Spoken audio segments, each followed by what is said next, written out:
First మనం onions fry చేసుకుందాము.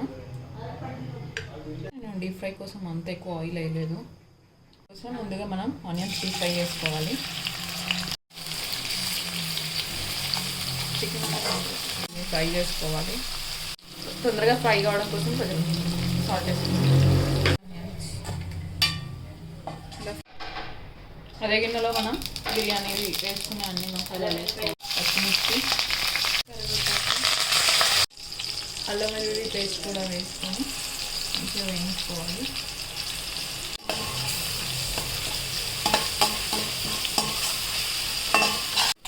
తర్వాత మనం టొమాటోస్ వేసుకోవాలి ఇందులోనే.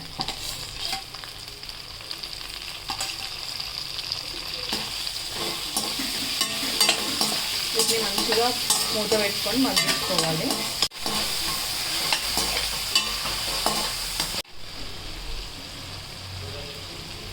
కాజు కొన్ని బాదాం వేసుకోవాలి. కాజు వేసుకొని వేసుకోవాలి.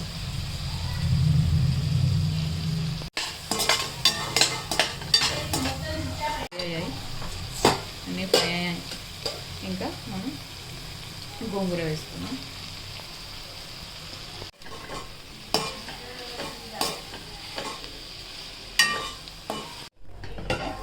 చూసుకున్నాం బాగా ఫ్రై అయింది కదా. ఇప్పుడు ఇందులో మనం అన్నానికి తగినన్ని నీళ్ళు పోసుకుందాం.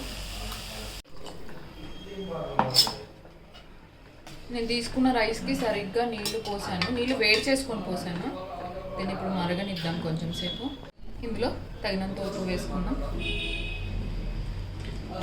ఉప్పు వేసుకొని దీన్ని ఇలా బాగా మరిగిన తర్వాత ఇందులో రైస్ వేసుకుందాం. రైస్ వేసుకొని బాగా కలుపుకుందాం. కలుపుకోవాలి. రైస్ వేసేసుకొని పుదీనా, కొత్తిమీర కట్ చేసుకొని వేసుకోవాలి. దీంతోపాటు మనం ముందుగా ఫ్రై చేసుకున్న ఆనియన్స్ కూడా వేసుకొని మూత పెట్టుకోవాలి.